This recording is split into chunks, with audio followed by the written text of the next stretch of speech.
Saya Siti Domro, Kepala SMK Negeri 1 Kediri, Kabupaten Lombok Barat.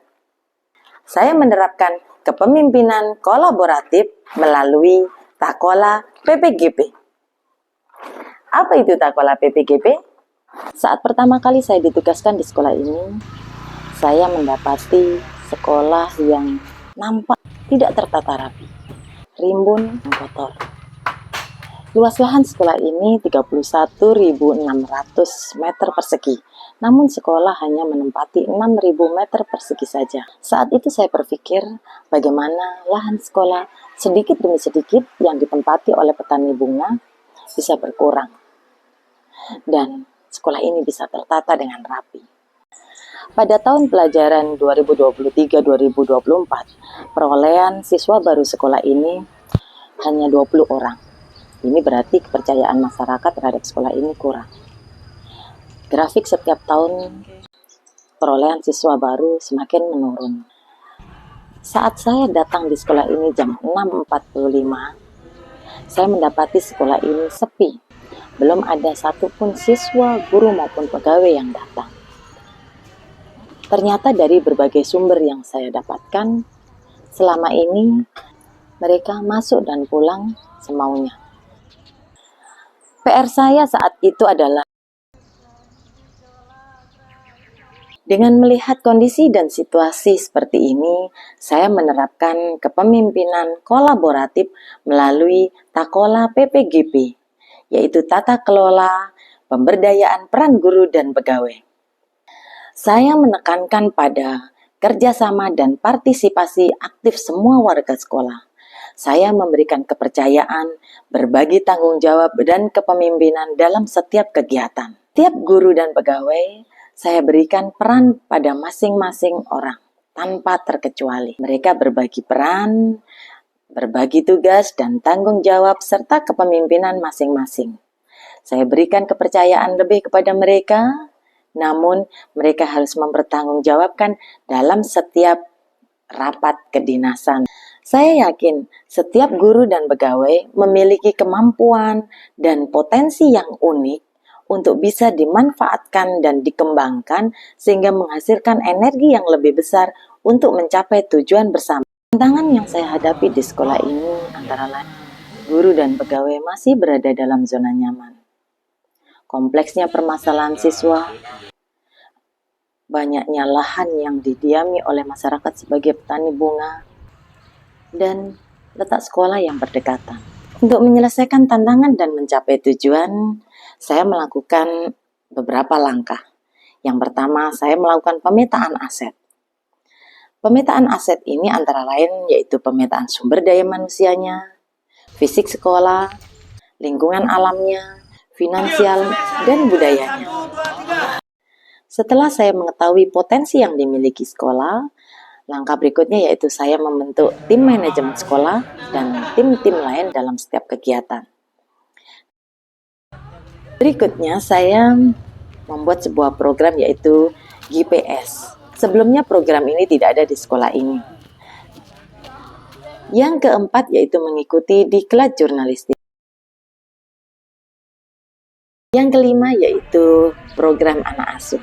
Untuk membantu menyemangati problem anak-anak di rumah, saya memberikan peran dan tanggung jawab pada satu orang guru untuk membimbing 5-6 anak asuh. Untuk mengatasi jumlah siswa yang saya berkolaborasi dengan sekolah MTS dan SMP terdekat. Saya juga bekerja sama dengan kepala dusun, kepala desa, camat terkait banyaknya warga diami lahan sekolah sebagai petani bunga. Saya juga bekerja sama dengan Dinas Dikbud Provinsi terkait dengan program SMK terbuka. Saya mengajak anggota tim warga sekolah untuk menata akses keluar masuk agar bisa terkontrol dengan rapi.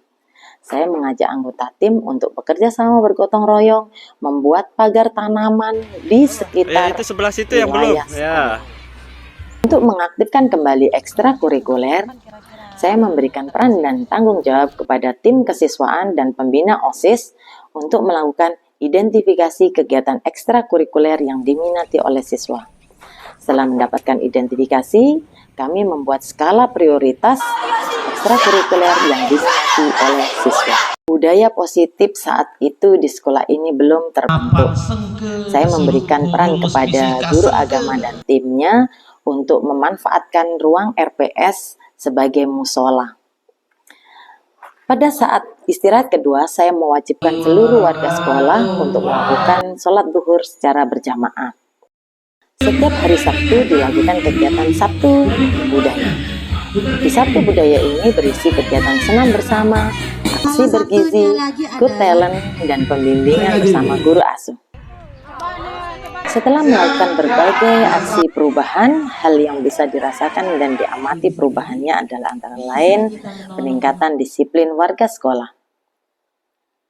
Program GPS dan penetapan jam masuk pulang yang sudah disepakati bersama ditetapkan, lambat laun peningkatan disiplin warga sekolah.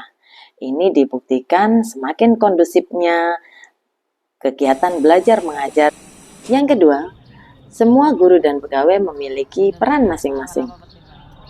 Guru dan pegawai merasa diberikan tanggung jawab, kepercayaan, dihargai dalam setiap pengambilan keputusan, dihargai dalam membuat target pekerjaan sampai pada pelaporan.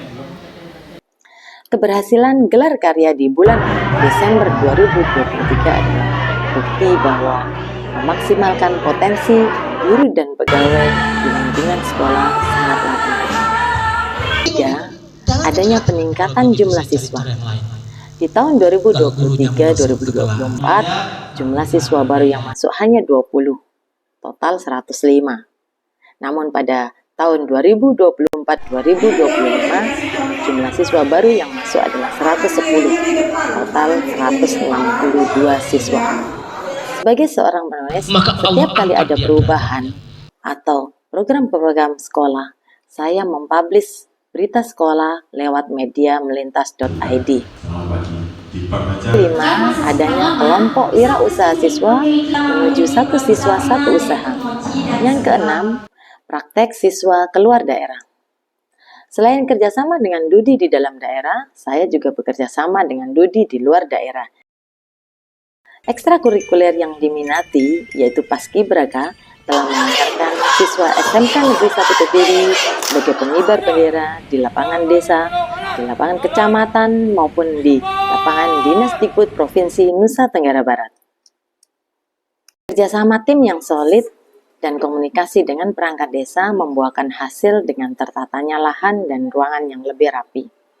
Pemberdayaan peran guru dan pegawai dan komunikasi bersama Dinas Dikbud Provinsi Nusa Tenggara Barat, SMK Kediri memperoleh bantuan pemerintah melalui Takola SMK yaitu pembelajaran proyek kreatif kewirausahaan dan melalui Dapodik memperoleh DAK 2024. Kegiatan rutin keagamaan ini sudah menjadi budaya positif di sekolah ini. Pembangunan musola ini berkat kerjasama antara guru, pegawai, dan masyarakat petani bunga.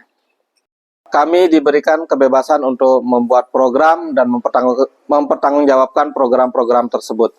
Program-program ini kami susun berdasarkan bidang kami masing-masing, sehingga kami diberikan tanggung jawab yang mandiri oleh Ibu Kepala Sekolah terhadap program-program yang sudah kami buat. Alhamdulillah kami diberikan tugas seluas-luasnya. Saya diberikan kepercayaan penuh untuk mengembangkan kompetensi siswa, yang mana hasilnya tim OSIS terbentuk dengan kerjasama yang solid dan Paskibraka yang telah menunjukkan aksinya di tingkat desa, kecamatan, dan Dikbud Provinsi NTB.